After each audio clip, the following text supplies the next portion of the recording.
What up, world? Welcome to a new episode of the Brand New Show, video podcast edition. As you already know, man, these videos will be a lot only on my YouTube channel. Also, clips will be on social media pages, but the whole video will be on one place, one platform, YouTube channel, Brandon Janu Show, JANEEU Show. Go watch, leave comments, like videos, and subscribe if you like all of it. So go, and support, man. Support me. I appreciate everybody that is supporting me, man. Shout out to everybody that is, following me on there. Subscribe to the YouTube channel. More coming soon. Also did a podcast episode today. First time kid.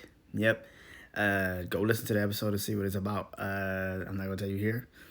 So did another episode. Hi, I'm Brandon, and episode 35 and 36 of my podcast. Season 2 will be officially it's out right now on podcast platforms everywhere. So go and listen to that and enjoy that. Yeah, man. Let's start this video, man. So I was gonna do this actually tomorrow, but I was bored, so I was like, screw it, let's just do it right now. This is the third video podcast episode of the week, and this is my series I like to call Music That Has Impacted My Life and Taught Me Lessons. Now, last week I started this series, I started what I was going to do with this series last week, and it was, my top 5 albums of the decade, to me. According to me, my top 5 albums of the decade.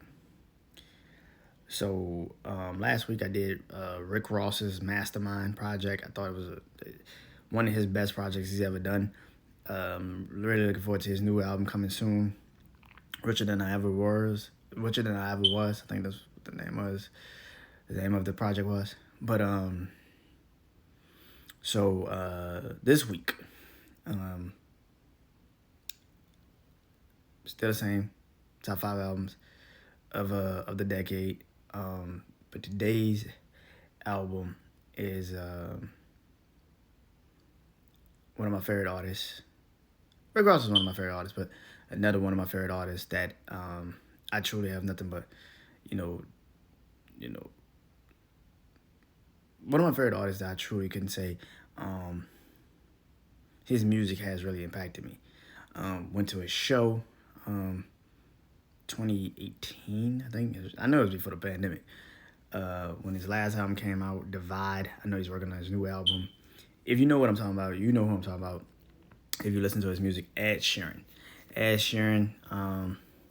his album Before Divide and After Plus, Multiply. Oh my God, that album was so good, man. Multiply. Such a great album. So great, man. And that was the first album that I physically sat down. That was the first time I listened to Ed Sheeran fully. Like, I heard some songs off of Plus. Like, I always say this when I talk about Ed Sheeran. The first time I heard Ed Sheeran, I was getting ready for school. Getting ready to go to school. And his video to his song, it was his first big single here in the U.S., 18. Was on, and I was watching that while I was getting ready for school, and the song just kept staying in my head all day long. It was just in my head all day, and I was like, damn, I need to, I was like, damn, I need to go and I want to hear that song. Like, I like, what is that song? So I got on iTunes. Yeah, I said it, iTunes. iTunes, and I listened to the song. And I didn't know he had a whole album out. I didn't know that. So I started listening to the Plus album. And that's when, like, Lego House became, like, a song for me. I listened to it. You Need Me, I Don't Need You was a huge record. I like that record because he's just rapping on it. He's just going. So many great songs off that. Small Bump. So many great songs off that project. Plus was a really good album. But Multiply was like that album that made me a real true Ed Sheeran fan. From the first song on there, with his first song, One. One was such a great song, man. One is like very guitar heavy. Him just singing, kind of like it's really it sounds like it's just a cappella, but they got the usual stuff in the studio. They kind of enhance the sounds and stuff, but it sounds better, I think, a cappella. But that's kind of what it was. And then it goes into Mess, which is, it's funny because I listened to Mess when the album first came out, and I was like, okay, that's cool. But then I was like, Mess is cool. I was like, that's a cool song or whatever. And then but I went back a couple weeks ago and was listening to the album, and I was like, nah, this song is dope. This song is really dope. And I knew the song. I was singing it, and I was like, oh shit, I really did know this song. I knew this song. And then it goes into, of course, his record with Pharrell. Sing, which is such a dope record. Him and Pharrell, which is like you wouldn't even think like Pharrell and Ed Sheeran. That's weird, but it's such a dope record. Like it kind of makes sense. It does make sense. It's like that shit makes sense. And that was such a dope, record. And then it goes into Don't, which is like a great song. I literally remember watching him do, I forgot what the hell his show was called, but it's like way in London. I think because it's a family show in London where artists come on there and they do live performances. It's just like how like an SNL or something like that. Like artists that's trying to like bring their album out, they go to the show and they perform a song that everybody knows, and then they perform another song. Well, I think he performed like 3 songs that night. I think he performed Sing, he performed Don't. Don't was already out, but it was kind of like a single. He didn't really have no video. He had nothing going with it. But then he did like the performance, and I got excited. I was like, "Whoa, this shit is different." And the thing about Don't is, if you actually watch that performance, like I said, it was like as soon as he dropped the single, it was like here already. Like, so when he went on the BBC show in London and did the song, he had his curses in the song. Because if you actually listen to the first original verse, it is explicit. So he had the curses in there. And then I think I saw him do an interview, or maybe he was doing a documentary for the album, and I think a parent came up to him and was like, yo, I love your music, but he was like, I think she was telling him like, hey, I love your music, but you don't have to curse to get your to get people to like your music. Like, people like your music just because, like, why are you cursing? And he said he took that to heart, and then he went back and pretty much took all the cursing out of his songs. And I was like, wow, that's pretty interesting. And if you actually listen, other than like the collaboration project, Multiply and Divide, they really don't have that much cursing in it. It's kind of crazy. But, Don't was such a great song. And then, I want to say it led into Photograph after that. I think so. That's the song. Photograph. When I first heard it no wonder why it became a big single for him. Like, it's a really good song.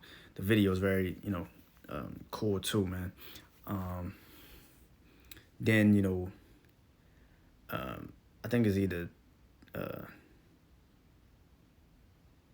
I want to say Bloodstream, or either The Man comes on after that. No, Nina. Oh shit, I fucked up. Nina comes on after after Don't. Nina, and then Photograph. And Nina's so hard. That shit's such a good song. That should have been like, he should have added somebody on that shit. That would have been a perfect rap song with somebody, man. That would have been a perfect collaboration with him and like Eminem or something. That would have been dope. Nina was such a good song, man. But yeah, man. And Bloodstream, The Man. I don't mess up the song. The Taneritic Sea. That's such a good song. That whole project was so dope. It's such a good fucking project. Runaway, which is like one of my favorite songs on that whole project. Probably still to this day, I still could listen to Runaway and remember the first time I heard that project and be like, yes, that was pretty cool. And then and of course it ends, of course, with it doesn't end with thinking out. Oh yeah, it do end with thinking out loud. Or was it? No, I think a fire love, and then thinking out loud. Or it goes thinking out loud, then a fire love, which I can't remember. But I know, and also on that BBC show, that was the first time I heard him sing thinking out loud, and it was just a cappella. It was just him with the guitar and his beat machine, and him singing it, and it was just like, yo. I was like, when is this song coming out? Because this shit is good.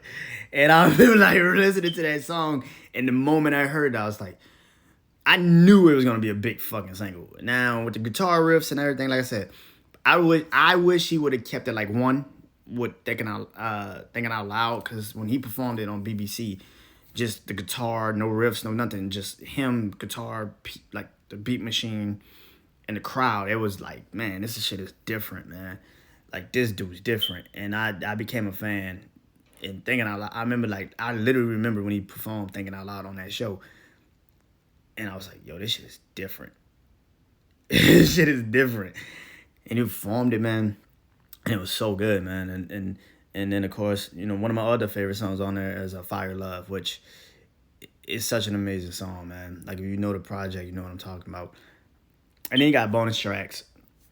And he's got one of my other favorite songs on that bonus track, which I actually did a video of this too. One of my favorite songs off that project, where he's just rapping. It's called Take It Back, and he's killing it. Like, just going in, and it's so cool. But he's kind of explaining how the industry was putting all the pressure on him to kind of be this perfect, singer, or perfect. You're supposed to have a perfect image with your looks and everything. And he's like, dude, I'm not that type of guy. Like, I got red hair. Like, I play guitar. Like, I got tattoos all over my body. Like, it just doesn't, it didn't fit my image. I drank beer and everything. Like, I curse, I swear and all this. He was like, it just don't fit my image. And it was just real, like, incredible. You know what I'm saying? To have a song like that. Multiply is such a great song, man. It's a great project, man. And that was the first project that I really was like, damn, Ed Sheeran might be like one of my favorite artists now. Like, and that shit did not change. He's one of my favorite artists still to this day. He's got one of the best songs right now this summer to me, with Bad Habits. It's such a great song, man. I can't wait for this project. Of course, this collaboration project, I was talking to my guy, JR, WV and Commonplace. And we were talking about Ed Sheeran music, and he was like, man, I remember, like, I think he said me and my lady just stopped and listened to the entire collaboration project. And he was like, man, that shit was amazing. And it really is like that. It was really just, that project was different, man. And Ed Sheeran's just a different artist, man. Like, if you really, truly love music and real pure, like, the art form of what music is, Ed Sheeran is one of those artists that you gotta give a listen to, and stop looking at him as just like, oh, he's just a white kid. I don't really mess with that type of music. Fuck that. You gotta go listen to that man. Like, that man is an amazing artist. His guitars, like, going and see him live, it was a different type of level. Like, I've always heard about his live concerts of him just being on the stage, nobody else. Literally nobody else. No piano players, no drum players, no band, nothing. He's just him on the stage, guitar in hand, beat machine at the bottom of with the loop, the loop, and it loops every time. He does the vocals, and he does his own vocals, does his background with the machine. He does the background singing, and it's just like, this shit is different. And he's playing the guitar. That's to create the beat, so the beat could keep going. So if he does miss something, the beat's already playing, so he could just keep going.